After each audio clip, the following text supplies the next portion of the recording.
I know Squatch, a name both men agreed to over a campfire while squatching. They experienced vocalizations in what sounded like a language. Looking at each other, they both agreed that they don't believe anymore, but know.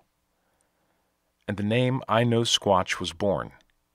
Their motto is knowing is better than believing. When it comes to Bigfoot, I couldn't agree more. I actually have a story about my logo for Bigfoot's Wilderness. I was spinning my wheels, working on a design, and because I'd been a recent customer of theirs a few times over and really liked their work, I messaged them for some feedback, and I did get some helpful advice, which I greatly appreciated. The folks over at I Know Squatch are good people as well as a great example in the Bigfoot community. If you've ever attended a conference in Ohio, Johnson City, or even the Smoky Mountain Bigfoot Conference in the past few years, then you may have seen their t-shirts, which, as you can obviously see, aren't like the others. Their original artwork and designs set them apart from everyone else. There are over 100 amazing and different products, including high-quality t-shirts, in a variety of original art to choose from. Check out I Know Squatch on Etsy.com. I'll put the link in the show notes.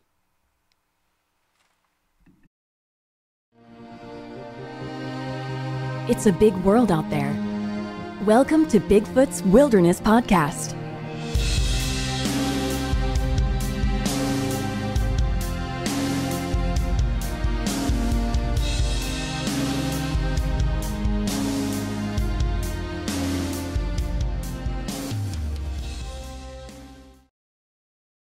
Welcome back to Bigfoot's Wilderness.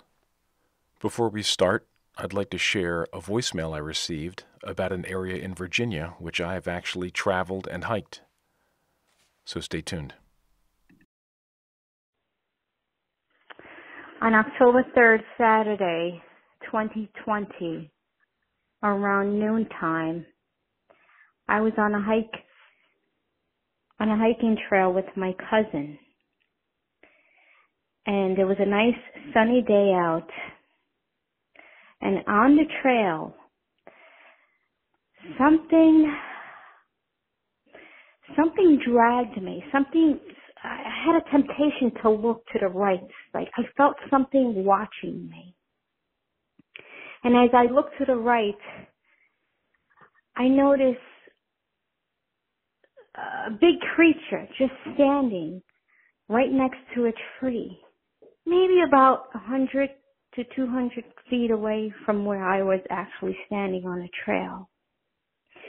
And as I'm staring at this tree, my eyes are just straight focused on this creature. All I can see is something dark, big, and look hairy from a distance. And it stayed still. It did not move while I was staring. And I was staring and pointing and telling my cousin to look. Look straight ahead. Look what I'm looking. But he didn't see it. So as I am walking away, my cousin says to me, why don't you go back and stand exactly where you were and look at the tree that you were observing. Because at this point, my mind is playing games my mind is playing games and I'm not sure, I'm second guessing myself. So I go back to the spot and I'm staring at the same exact tree. And that creature, that spot, that dark shadow that was there, that I was actually looking at, was gone. It was no longer there. And that's my Bigfoot experience.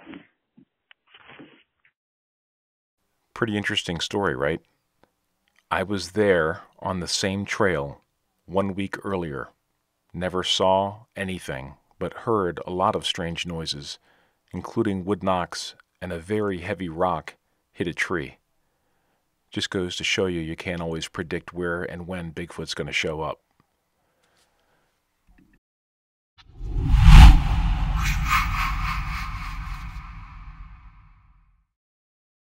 And up next, we're going to talk to Roy from Mississippi.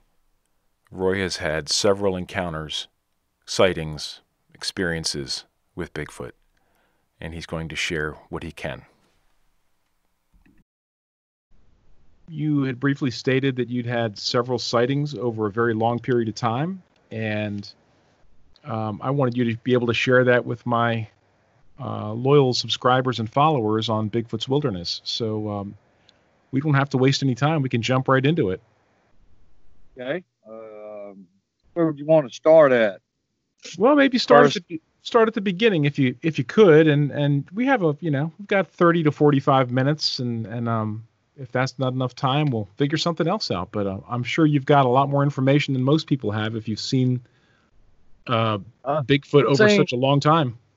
I've seen 4 or 5, but I've been around probably 20 of them. Oh my gosh. 100-yard span at different times.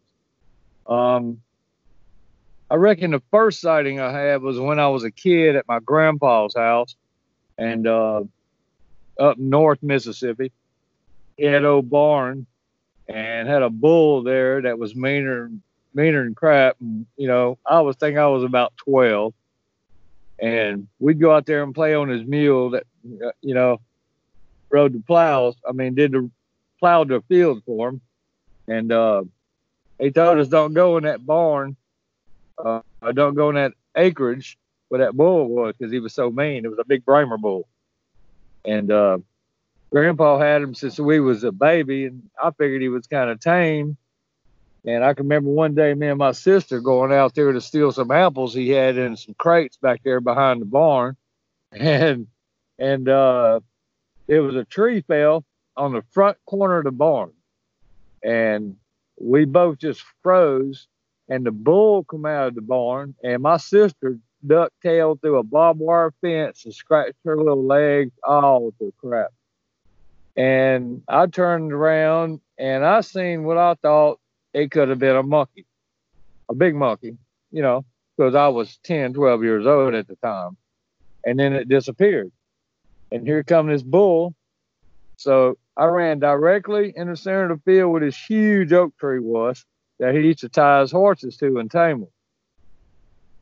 And I could see my grandpa coming out of the house running toward me. I just knew I was going to get my butt tore up for this. And I was running toward the gate, and the bull got loose. And I just knew I was a goner. And the next thing I know, whatever this was, it grabbed this bull and twisted his head like instantly, like a machine or something. I've never seen that before. And just threw him up against that tree. And I just stood there and froze. I was shocked, And my grandpa come and grabbed me, and I couldn't speak. I couldn't talk 2 weeks after that. And that would be the first time. And then my grandma told me the real story that night about him. The reason they didn't want us to go back there because they knew something was there. They didn't know what to call it, but they've been there for years. And after my grandparents passed away, we used to go back up there, and you can see signs of them. Now that you know what you're looking for now, you can see the signs and the tree breaks, and you get the stagnant smell that just burns your insides. And but that was about it. You could tell, we used to leave them stuff and come back, and it'd be rearranged, or there'd be rocks sitting on top of stuff, or So that was the first time I've seen one. Well, before you go any further, excuse me, just going back to the bull for a second. So those bulls are thousands of pounds, right? 1,500, 2,000 pounds. They're big, massive animals, right? 500 pounds. Easy. Yeah, if not more. And this thing grabbed it by the horns, and when I seen the bull released from the tree, I never seen what that was running, or however it got there. It appeared when that bull passed that tree. it stepped right there by that tree and reached over there and grabbed him. And I mean, when it grabbed him by his neck, and it was like you just broke a limb, just and slung him to the ground up against the tree. And that was it. That was it. It had And to have killed it, right? Oh yeah, absolutely, it killed it. It twisted his neck all the way around. Unreal. I mean, that powerful, that fast, you know. Yeah, yeah. They're beings, man. They're very beings. I don't like people to call them creatures because they're not a creature. Everybody has their own belief, of course. There's good ones and bad ones, you know, just like people. I don't know how many we have here around my house, but they don't threaten us. Every 3 or 4 weeks, we'll be asleep and it'll be about 3 or 4 o'clock in the morning, and they'll slap the backside of my house just to let me know they're here, you know. And they'll leave my wife some tulip flowers. I think that's what you call it. Trumpet flowers, tulip. There's not a place in 100 miles of where we live with these woods that has these flowers. And they leave these flowers, you know, one by one, but they leave them in a pile. That sometimes they leave 6 at a time, sometimes they leave 8 at a time. But it's always either one or the other at a time. And I have yet to find one of them trees or bushes around here. That's kind of mysterious, but that Yeah. does show that they have an intelligence, wouldn't you say? Absolutely. It's like mind speak, you know. It's it's incredible. I mean, I walked through the woods the other night videotaping something. My wife wasn't with me, of course, and I walked through it the other night and I videotaped. You know, we got trees broke. I'm not talking about from weather. I'm talking about placed here and, you know, things they would do to make a marker. And there's a bunch of X's back there, and there's a huge tree with limbs. Look like they building a, we call it a cabinet. What it is a mailbox for other ones. That's how they signal each other, I believe. They get, let's see, the pines and the oaks around here, they'll snap them. They'll be about 3 to 5 inches around, and they'll snap them in half about 7 feet high and bend all the limbs the same way, pointing the same way after they break them. We figured out that's markers for the juveniles. That's what we figured out, because they do not come past their mark. What do you think when you said that the branches all point a certain way, where do you think they're pointing to? Well, see, that's the thing.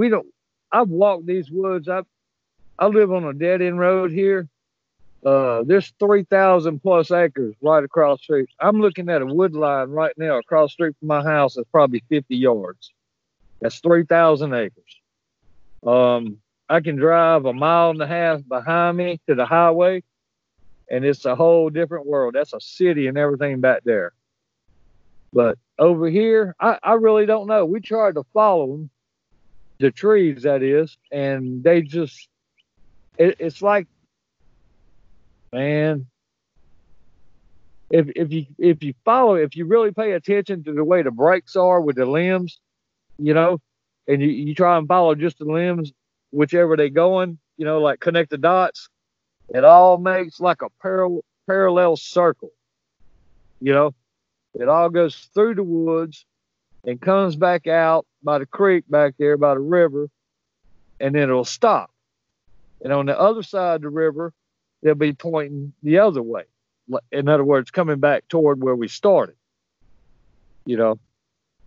So it's almost like they're kind of a perimeter, like almost like an invisible fence that only they really see. Right. Like only they know what it means, you know. Nobody else would know what it means. They just think it's a thunderstorm or, you know, somebody cutting wood. But yeah, to them, that's probably a perimeter, you know, of course. But I've cast prints. I've got pictures of prints beside my house. across the street. I had another pickup last year, a white Ford. I've got pictures of fingerprints on it, muddy fingerprints from the rear tail light, my door glass, the fender in the hood, the windshield, and they left me some kind of plant deal dead center in the middle of the hood. I have no idea what it is. I have no idea what it meant. You know, but I'm not afraid of them. I mean, I know they could hurt me if they wanted to, you know, but I don't, I think they can sense through mind speak. I cause them no harm. I'm more intrigued than anything, you know. I mean, I've been following them for over 30 years, you know. I mean, me and my brother was hunting one time. We was walking down to a creek, a little hillside creek, and there was 2 bucks come running out that run us smooth over. I had one do that down here by the river, but anyway, that's another story. But he run us, them deer run us both over like they was in a hurry for lunch. They never checked up. And they got about 20 yards past us and stopped. And they was breathing so hard like you run a horse 100 yards nonstop. And we turned around, looked at each other, you know, like, okay, well, here's 2 bucks right here, you know. And my brother, you know, he was a Vietnam vet. And he said, no. Something chased them deer out of here. And you could hear trees and stuff crackling in the background. And all of a sudden, it was like a car running through the woods. It kept getting louder and louder. And you could feel it in the ground. It felt like he was hitting the ground with a sledgehammer. You know, you could feel it just doof, doof. And the deer stopped and they shook their head again and they was gone. And my brother grabbed me. He said, let's get out of here. Let's go. So whatever that was, you know, I have no idea, but it was something big. You know, we never seen it, but we heard it. You know, but that had to be frightening.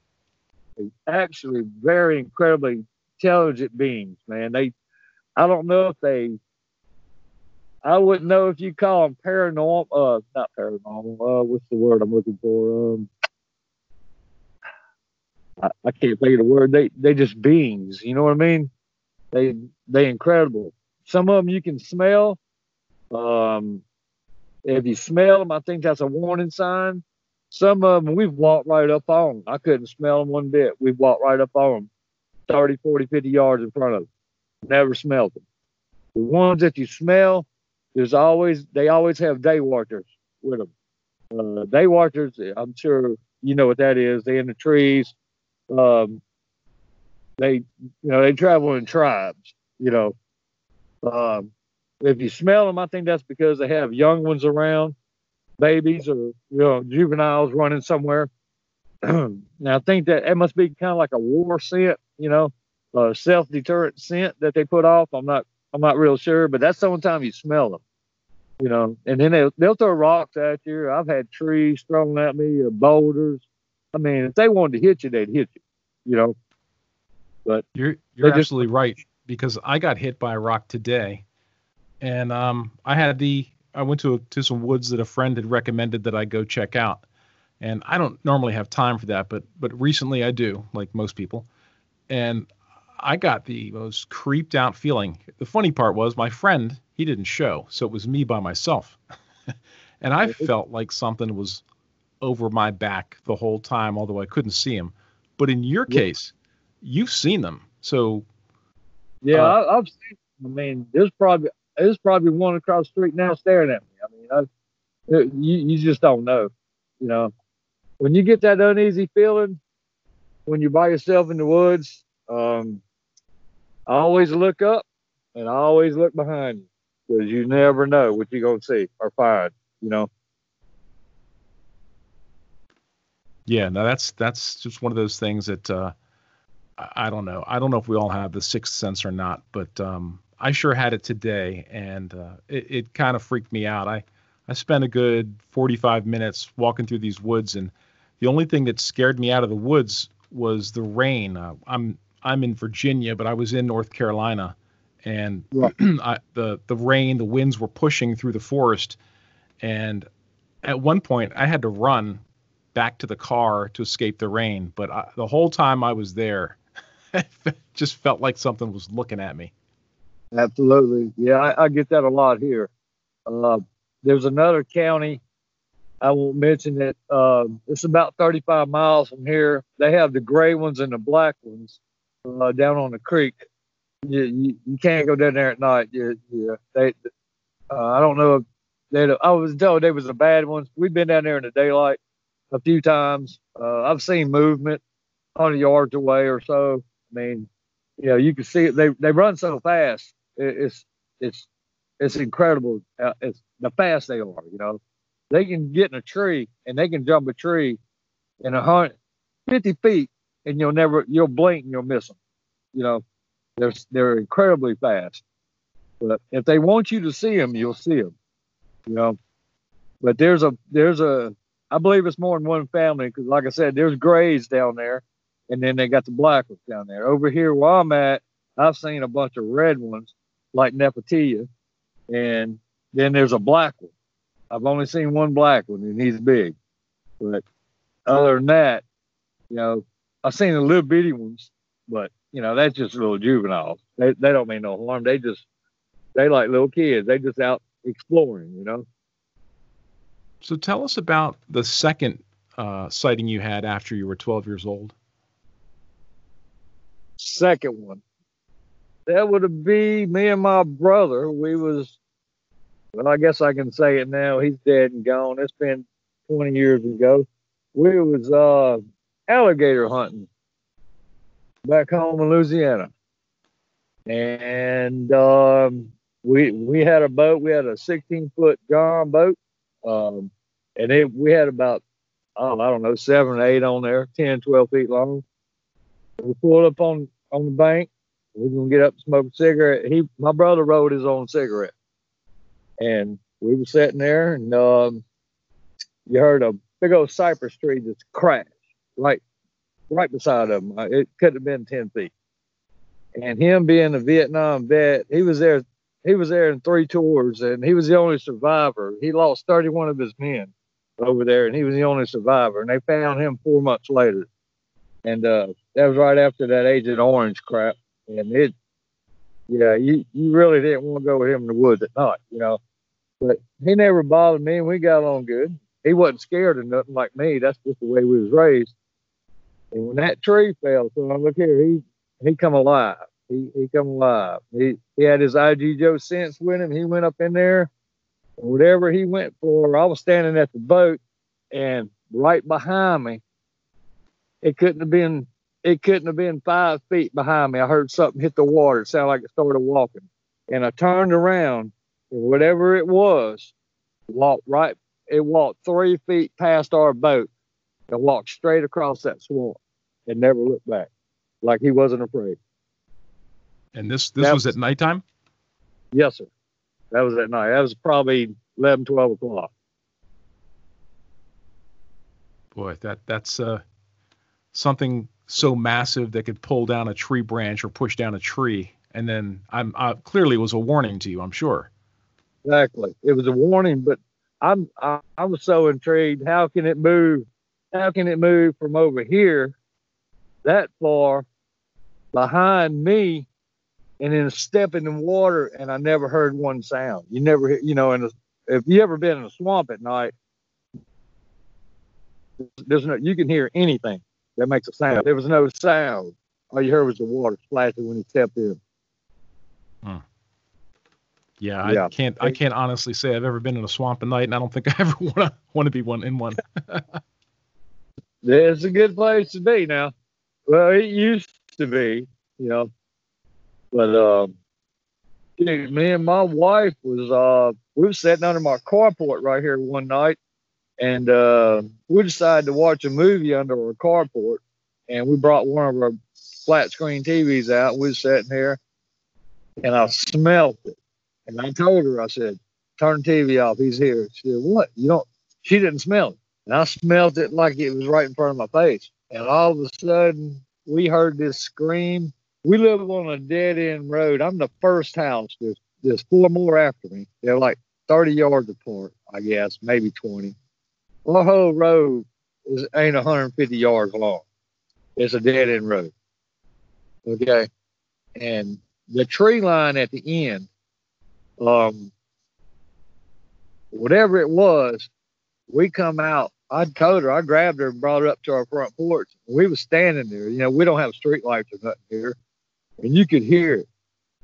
We heard it screamed so hard and so loud, it vibrated my inside standing under my carport. That's how loud it was. And you could hear the trees coming. I mean, it was coming. And when it got to the road, everything was over. There wasn't no tree noise. There wasn't no breathing. There wasn't no growling. There wasn't nothing. It was like it never happened.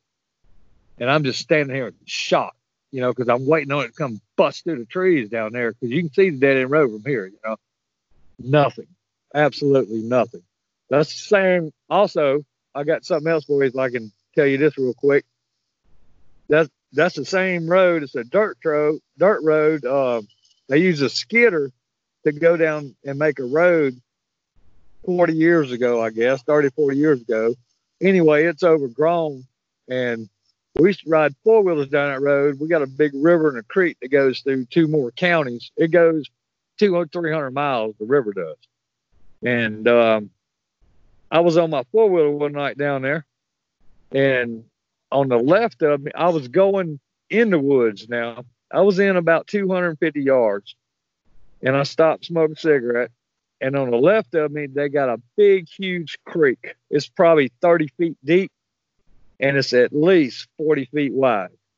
To the other side, it's a sand creek. Got the boulders and the sand. You know. And I was sitting there.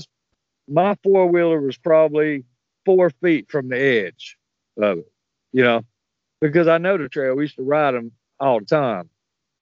And on the right-hand side, it looked like a big soybean field. There's nothing but big, tall grass, 7, 8 feet high. Well, when I stopped to light a cigarette, there was a doe, come out of it. I seen him come, you know. I didn't see the deer. I heard the noise, and I seen the grass moving. I'm like, what the hell? And about that time, he hit the top of my head when he jumped over me, and he jumped to the other side of that creek, and he was gone. I'm like, oh my God, did that just happen? And I turned back and looked, and you could hear tree branches breaking, like somebody just, and he's coming hard. And he got 20 yards from me to the last tree line. There's probably 40 yards of grass between me and it and that tree line. And then it went away. It stopped. And nothing ever happened again. So, I got out of there. Okay, I'm sorry. Didn't mean to interrupt. No, you're fine. So, but those are two different things, right? Because the first one, when you were watching TV, like, do you kind of assume that was probably a bluff charge, right? Because he stopped short. Yeah, but the noise he was making, it had to been a bluff charge. It had to been, because I didn't see him down there. I went and got my light and walked down there. I seen a bunch of tree breaks, of course, but I didn't see no foot. I found 3 prints that was like in a 20-foot radius. You know, it wasn't none of the, 1, 2, 1, 2, And I walked through the edge of the woods in front of my house, and there was nothing. So whatever it was was there for whatever reason. Because we don't have dogs around here. Only thing we got around here is deer and probably a few coons, And I don't know what it was doing or what it was after, but it's still in the back of my mind. Because you could hear it scream. I mean, it screamed loud. I'm telling you. You can almost wonder if these things can tolerate you because you probably interrupted his hunt for that deer. But like you said, it's stopped short of you, almost like, well, you ruined it. You just made my meal run away. Thanks a lot. Yeah, right. I don't know if it was the four-wheeler that did it, or if he was chasing a deer and seen me or smelt a cigarette or whatever, I don't know. But I'll be honest with you, it scared the crap out of me. I mean, I'm 6'2", 200 pounds, and I ain't pretty much scared of nothing. But that right there, I got out of there fast. Oh, you're a smart man. I wouldn't stick around for something like that coming through the woods. I almost wonder if they come through the trees, and that's why you hear so much tree noise. I was talking to my wife. When I made that video the other day of the woods over here in front of my house, I told her the same thing. I said, they got to be coming through the trees. That's why there ain't no footprints, man. But yeah, it's got to be. I mean, they can't just appear and then disappear like that. Come on, it's not something 10, 12 feet tall, 1,500 pounds. There's just no way. It's funny because and again, I'm not a researcher. I like to go out and look around just like anybody else. I like to go for a hike. Of course, I'm always looking where people don't normally look, but I never remember to look up in the trees. I'm always looking in front of me, behind me, to the side. Rarely do I ever look up. That's probably my biggest flaw is if there was something that I thought I saw today or thought I felt today, was it above me? I never bothered to look. Just completely ignorant. I got a buddy of mine that lives, he probably lives 40 miles from here. He's got a bunch of woods around him. And he told me something one night and asked me, he said, "Don't laugh at me, boy." I'm like, "Okay, I'm not going to laugh at you. What is it?" He said, "I'm serious, bro." And he didn't know that I've been following these beings for over 30, 35 years, because you just don't tell everybody. They think you're crazy or something, But he told me, he said, "Man, I was sitting in a deer stand 10 feet in the air. Something grabbed my boot and snatched me out of that deer stand."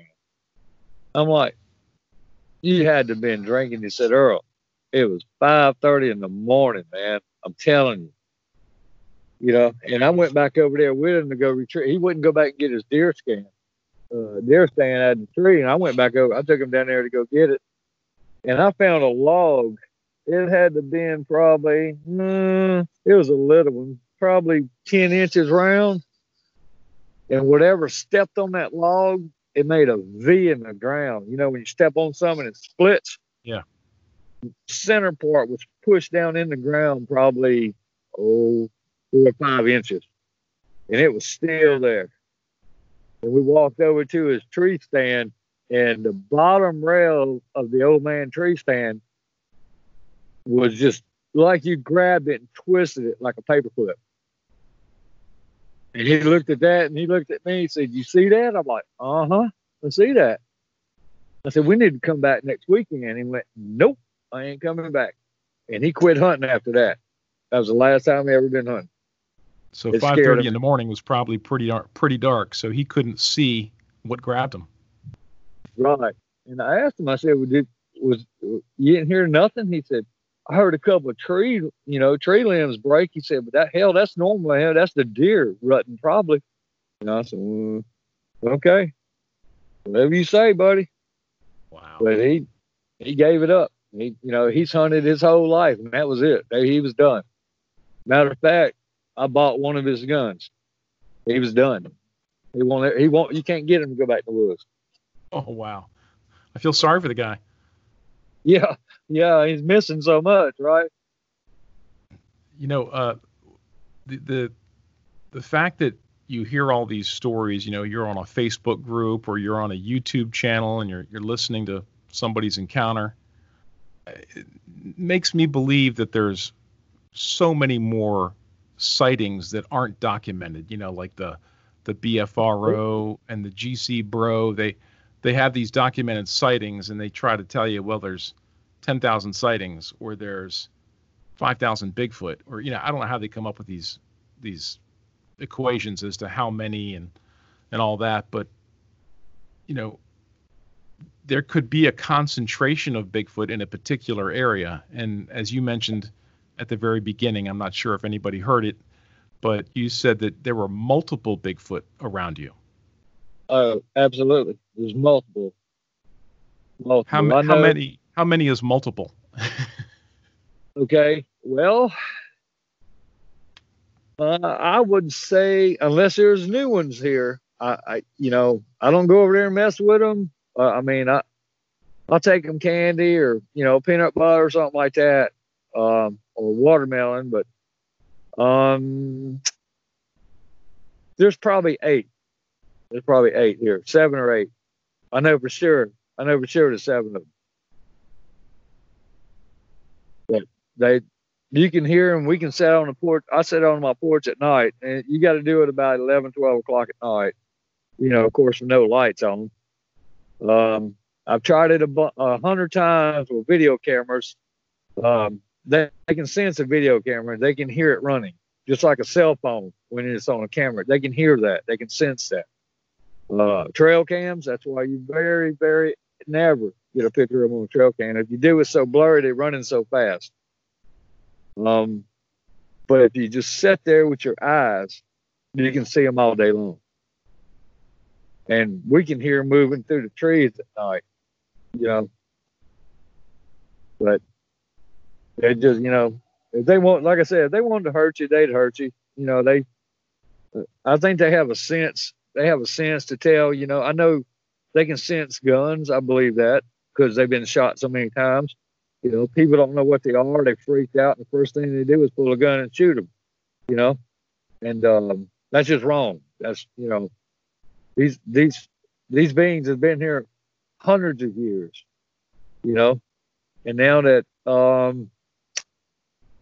now developers is taking all their land, they're taking the trees away, just like the Indians. They have nowhere to go. You're forcing their hand now. Anything that can live and raise a family in this world, period, as a survivor. But anything that can raise a family now in the woods with no heat, no electricity, no nothing, no clothes, no anything, and make it hundreds of years. Yeah, that's something you don't want to mess with, So, do you think well, I guess I should ask, have they taken any, I mean, I don't know if you have any livestock or anything, but have they taken anything from you? Like, have they killed a dog? Have they taken livestock, as far as you know?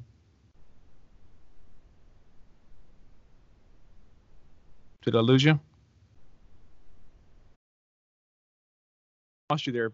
But no, the question I was asking was, have they taken anything from you? Like, have they, say, taken any of your livestock, or maybe had a run-in with one of your dogs, or anything like that?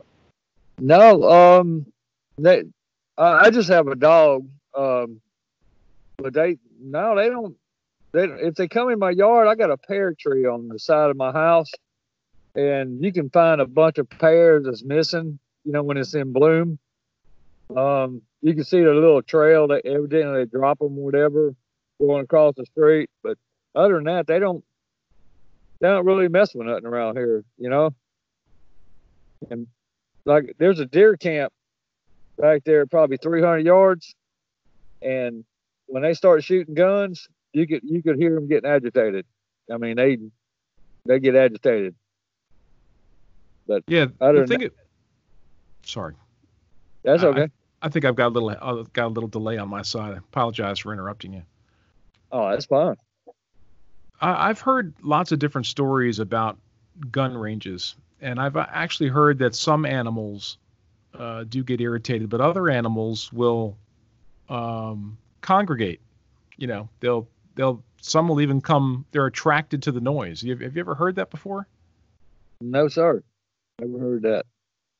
I don't know how a Bigfoot responds to lots of noise like that, or something that's completely interrupting everything they're doing. But I can't imagine that a gun range and a Bigfoot are two things that you want to see together. No. That and a bunch of drunk rednecks. No. No. Because I don't tell nobody what's going on around here. Me and my wife, we keep it a total secret. Me and her and my best friend of 40 years is the only one that knows. And once you start telling people where they at and what's going on, next thing you know, you'll have people over here and with vans and buses, and you know what I'm saying. And I'm not gonna break their trust, because they know we're not gonna harm them. We feed them, you know. Um, they leave things for me on my truck all the time. They leave things for my wife on her car, or they just sometimes you can hear the little ones talk at night. They talk real fast, like it's kind of like the best way I can describe it to you is like you fast forward a cassette player, with the voices. That's about what it sounds like, but you can't understand it. You know, um, That's what the little ones sound like. right. I've never heard the big ones do that. They do the grunts or the screams or that's like the wood knocks. Everybody says it's a wood knock. It is not a wood knock, and I'll tell you and your listeners this. You can look it up. No offense, sir. It's not a wood knock. They use their chest and their mouth to make that sound. It's not a stick. That's their chest and their mouth to make that wood knock sound. Is that right? Yes, sir. Is that reminiscent of is it called a lip pop? Lip pop. Yep. Right. Yep. That is, I mean, it would make more sense because you wouldn't think they'd be running around with rocks in their hands or tree branches everywhere they go. No, sir. That's the air and the muscle in their chest and their mouth making that sound. Have you ever gotten a look at how they move so fast? Like, you see an animal. I mean, we watch. I've seen them run. You've seen them run? I've seen them run by me. Oh, yeah. Yeah, I've seen two of them run by me, probably 50 yards from me. Running towards you or just running by you? Running past me. Like going in the opposite. I'm walking down this trail. There's a creek bank to the right. I know they're there. I know it. I can feel it. And all of a sudden you hear rushes move, bushes, brushes, like a rabbit. You know what I mean? And all of a sudden they just right past me, 50, 60 yards past me, down a creek, up the other side of the creek, and up a hill at probably a 50-degree angle in like 20 seconds. Just, and you're standing there going, okay, did I just see this happen or what? Would this be on all fours or running on two legs? It's bipedal, yeah, 2 legs. I almost can't conceive of something that can run that fast. But I mean, you do see animals with bursts of speed. Even your dog. I mean, animals have tremendous reflexes. Right. Well, that's like a friend of mine. Well, I'm sure you know him, Todd Standing. He made the video of the one climbing up the side of the mountain. That was so fast. Cryptid zoology slowed it down for him, made the speed. It wasn't 9 feet tall. It was 12.5 feet tall, twice the weight, and went up a 50-degree angle in less than 30 seconds at 100 yards. Is that the video where it's kind of like stepping all over ledges and there's trees in between? And yeah. I haven't seen that in a while. I should look that up. Yeah, Cryptid. He redid it to prove to everybody that, hey, there's no way, because Todd, he talked to me about the protective order and all that crap he was going through, and then they threw a tree at him one night, and he's amazing. He's an amazing man. I wish I could go out there with him just once. I'd probably never come back. He takes a lot of heat, doesn't he? He takes a lot of heat for everything he's done. But I tell you what, he proves it to the point, though. There's no doubt about it. He's got the pictures. That's like I can't remember what he called her now. Man, he filmed a day watcher. He named her a female name. I can't remember it now. And got the pictures, and they said it was him. It wasn't him. It wasn't him. Then he filmed a blonde one that day. That wasn't him. You know. That's like my other buddy, Ken Gerard. I don't know if you ever heard of him. He wrote a book about the essential guide to Bigfoot. You know, he's a cryptozoologist. Very incredible man. Very intelligent. Very smart, like Todd. He can tell you the same thing in that book. That book is 10 times worth buying. It's just it all depends. Basically, it comes down to all. It depends what you believe in. You know, most people think Bigfoot, oh, big hairy monster. No, they're beings. They're very intelligent beings. You know, they can hurt you if they want to. You know, Well, but you go to the woods and you see them and they throw in rocks at you. You need to leave. Don't go see where the rocks are coming from. Then you're gonna get hurt. You know. unfortunately, you know, there's a lot of skeptics, and there's people always. There's the believers, and then there's the non-believers, and then in the middle, there's the ones that'll sway either way, and Right. They will, you know, if they haven't had an encounter, an experience of their own, they're more than likely gonna post or put negativity towards Exactly. the whole topic, and you know, it's okay. It's okay if you don't believe. It's okay if you do believe. I mean, I've seen one. You've seen many. So They hear it. It's you can't argue with the fact they are here. They're real. And until them people actually see one or smell one or get hit with a rock by one or whatever, you know, they'll never understand it, you know. Can I ask you a question, Mr. Mike? Sure. Do you believe in mind speak? I don't know, but I did something today I've never done before. When I got thrown off with that feeling, I didn't finish my story. I got hit in the side of the face by something, and I have a red mark on my face. I showed it to my wife and kids tonight, and they Oh, said, you're gonna they blame said, it how on did? rocks? Life, huh? Okay. What was I'm that? just kidding.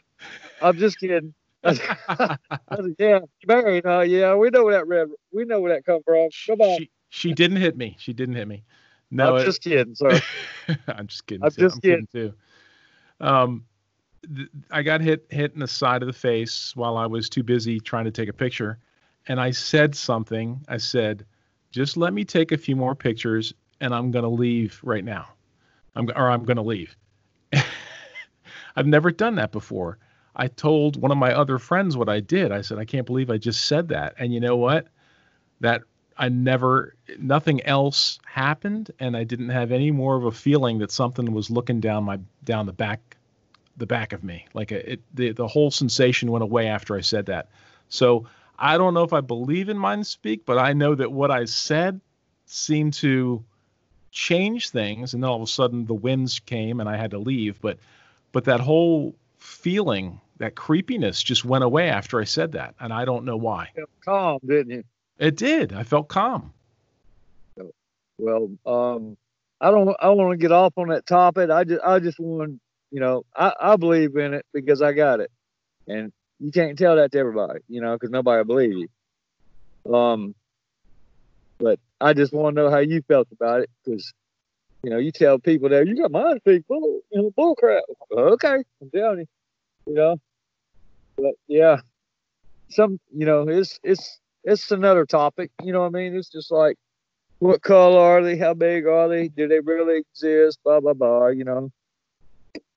Well, we're always going to talk about, you know, YouTube personalities, people that we watch, people we've listened to, stuff on Facebook and social media. And there's this one guy that most people know because he's become an overnight sensation. It's this guy, Steve Isdall, the howtohunt.com. Yeah. And he's got an extremely open mind. And I don't think there's anything wrong with that. I mean, if you want to think they're beings and you don't think they're animals or you think they're from another planet, look, I don't know. I don't know what they are. From my experience, there's something that lives here. But if people believe that, okay, but just try to justify it and tell me why you believe that. That's all. Exactly. That's all I go for. Exactly. Well, I've had, and I'm blessed. I am so blessed to have all these experiences. To me, that's a sign to me because it's been going on for. I'm 54. It's been going on since I was 10 or 12, and it just isn't. It never stops. It never stops. It keeps getting better and more and more and better and better, and you know, and they don't live in the snow. I mean, I'm sure they do up north, but they do survive down here in the south. They are here in the south. They are here. Just 5 counties right now where I'm at, the state of Mississippi, that is actually Sasquatch active, and each county is probably 40 to 50 miles difference from where I'm at. You go one way, it's 50 miles one way, 50 miles the other way, 50 miles. I mean, they're here. They are here. I've seen them. I got pictures of them. I got prints. I've smelt them. I've seen them. But you can't walk in. That's like you just can't walk over. Hey man, I just seen Bigfoot. Yeah, right. You know. No, I totally get it. So tell me, have you had a up close encounter other than say one run by you? Have you had any? You mentioned that the first sighting at 12, and then the next sighting was with your brother in Louisiana, out hunting at night. Right. What was your next encounter, or did you have something or any possibility of a close encounter? It depends how close you call it. you know, I was hunting up at a place called Panther Swamp, and it's like back home. It's swamps. We was deer hunting, and it done got late. We had a big bonfire going, and one thing led to another, and we decided we were just gonna camp out here tonight. And the fella that I went with was also worked for him. He was my boss, but he had a camp down there about 10 miles before you get there. And it was muzzleloader season, of course, And we was after the fire died, we was drinking a little bit back then, and it was I don't know, 25, 27 degrees. It was a little cool, and we decided to go get in the truck, sleep in the truck that night. We had a heater, got in the truck. It wasn't 3 hours later. It felt like you picked the bed of the truck up, or something hit one corner of the bed, and it moved the truck about a foot and a half. And it woke both of us up. And Larry looked at me, and we got out looking for somebody else, obviously, because that's what it felt like. Somebody, another hunter done hit our truck or whatever. And there wasn't nobody there. And we walked over on his side of the truck and shined a light down at the rear tire, and you could see it slid more than a foot sideways, just like you pushed it. And we're talking about a Ford F-250 extra cab long wheelbase truck. We turned around, looked, shined the light, didn't see nothing. So we was a little uneasy there after that for a while. And right, it was probably about 4 o'clock in the morning. About 4, almost 4:30. Something slapped the hood of the truck. Larry turned that light on and shined it, and there he was staring at us over the hood of his truck. He got out of the truck and took off running behind the truck, and I'm stuck in the truck. And I just sat there and I stared at it, and he just stared at me and turned his head to the left and walked off. And that was, yeah, that was a sight I won't ever forget. Yep.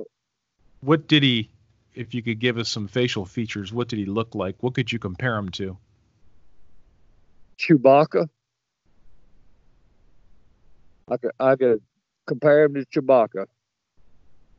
So Yep. hair covered all over the face, more than All a over the beard, face. just hair everywhere. Hair everywhere except around the eyes, the top of the bridge of the nose and the eyes. You can see his nose. It looked human. It looked like a guy. I mean, it looked human, but it wasn't human. It wasn't human. So it was probably covered in reddish brown fur hair. Yeah, dark red, brown, and it stunk. Oh my God, it stunk. It smelled like sardines and sulfur. It stunk bad. Yeah, So this is it this just is leaning over the hood of the car, looking. leaned over the hood of this pickup. And how big did it have to be up that high and looking in at you? 12 feet. Good Lord. Easy 12 feet. He found scratch marks on the hood the next day when we went back, looked at the truck. You know, yeah, it was huge, man. Yeah, that's Yeah. the kind of stuff that really makes you. I would Crap never your jump pants. out of a and I would never jump out of a pickup truck and run away. I don't think I'd leave that pickup truck. Yeah, that's what I'm saying. I figured he'd crank it up and go. I mean, it's already running. You know, we got the heat on. Go. I mean, we got guns everywhere in the truck because I don't think a gun we had. I think the most, besides our printed weapon, he carried a 30-30 behind the seat, and that wouldn't have done nothing to that. That just angered it. I'm telling you that. Yeah, that wouldn't have done nothing to that, but tee it off. You know, and it act like it was already mad because I guess we was in a spot. You might say. I don't know. I mean, I don't know. But we never went back there. Never went back there, boy. Well, you're smart. Well, we got to kind of wrap this up, and I'm guessing you may have one more instance where you've had an encounter. Yeah. Let's see. Let me think of a quick one. Let's say I've been doing it 35 years. Yeah, me and a friend of mine was squirrel hunting one time. We was about 25 miles from here, and down past the river. We were sitting there squirrel hunting. You know, I had a 410. He had a 410 pump. Now, I'm jealous because I wanted it, but we were sitting there hunting, and all of a sudden, you seen something run to his right. It looked like a giant dog. That's what it looked like a Saint Bernard, twice the size of a Saint Bernard. You know, on all fours. Just it looked like a big dog. That's just run, and then it stopped, and it went. I'm like, man, what kind of dog is that? You know, and Jay said, I don't know. And we watched it. Never got up, went behind the bushes. Waited for it to come out, never come out. We said, well, he probably went down the creek. We were standing there hunting, and we turned around, and this dog thing was probably 30 yards in front of us behind two trees. And my buddy Jay said, well, I'm fixing to shoot it. I was like, man, don't shoot that. You don't know what it is, bro. It's a dog. I said, don't shoot no dog. And it hunted. It went one more time, and it stood up. And when it stood up, it kept standing up. And we both dropped our guns. You know, there wasn't no dog. There wasn't no dog. I consider it was probably 10 feet tall. Yeah. Did it ever cross your mind that it was something different, something that was maybe not a Bigfoot? No. Well, when it was on all fours, yeah. I mean, you know, because it looked like a big dog when it was running that fast. I'm like, hell, that's a dog, man. It's a big Saint Bernard or something.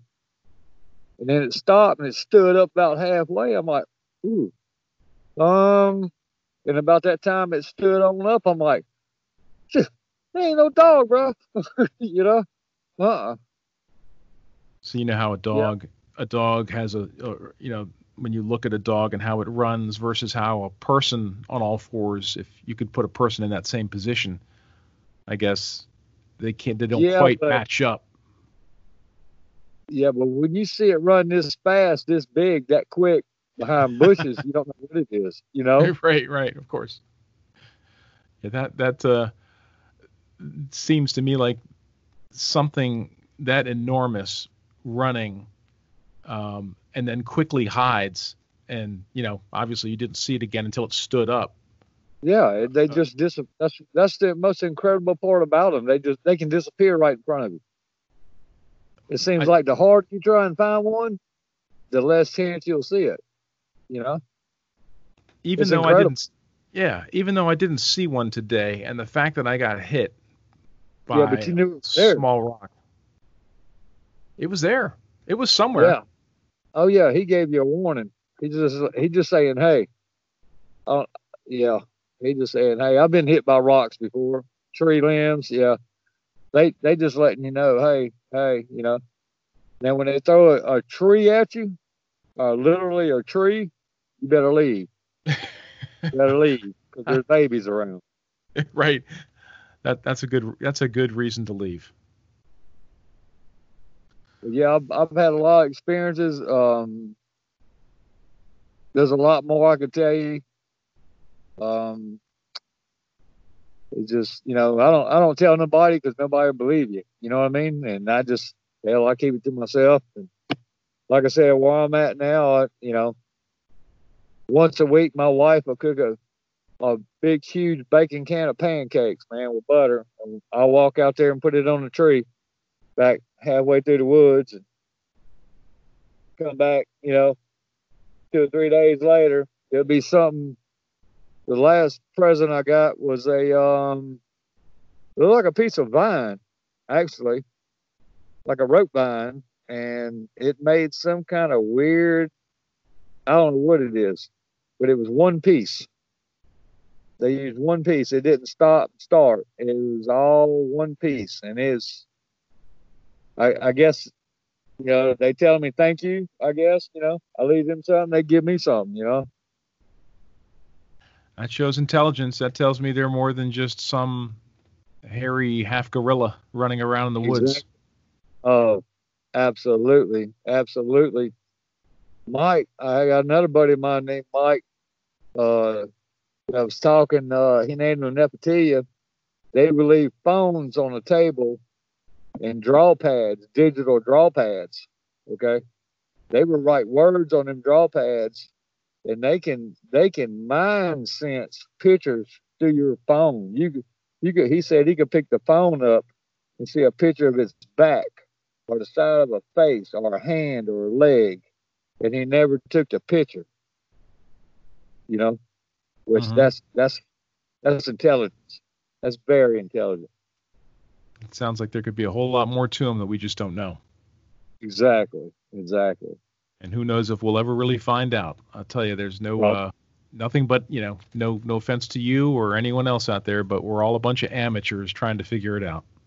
Absolutely. It's one stepping stone at a time. I mean, I think what it is just my opinion now. Nobody else. It's just my opinion. If they want you to follow them, or if they want you to get closer to them, they will allow you. If they can sense something, they can sense you like a dog can sense you. A dog can sense if you're scared of them or not. That's why they attack you. You know what I mean? Yeah. Look, I think these beings have the same instinct, but 1,000 times greater than that. If they sense you're not going, they're not going to hurt you. I mean, but like I said, they like people. I mean, there's different ones that there's good and bad. I mean, I've always been told by Natonka, if they got red eyes, stay the hell away from them because they'll kill you. And I've been told that my whole life. I don't know. The ones I've ever seen never had red eyes. I've seen them at night. I've never seen red eyes. I've seen yellow, but I've never seen red. I'm not going to push the envelope on that. I'm just fortunate enough to have seen and heard and done everything I've got now. I mean, I'm so grateful to actually seen them and been by them. I mean, I've had one 10 feet beside them. I didn't even know it. I mean, they're incredible. They're incredible. Yeah, I think we'll leave it right there because, to be honest, we can talk all night about it, how incredible they are, and you'll come up with more and more reasons about why they're so incredible. And we'll just that's why my we'll just wife leave don't talk to me, man. right. We'll just leave a great big question mark over it. But it's always nice to hear somebody who's had the ability to share some information and some knowledge, because these things are, these beings are something that we'll just keep documenting, and then hopefully something will come from it. But until then, we'll just keep talking about it, and hopefully we'll shed some light. Thank you for inviting me to talk with you. That's been a blessing, because I don't talk to people about them, But thank you for allowing me to talk to you and your fans about it. And you know how to contact me if you need anything else. Absolutely, Roy. Hold on just one second. Thanks again. Hold on.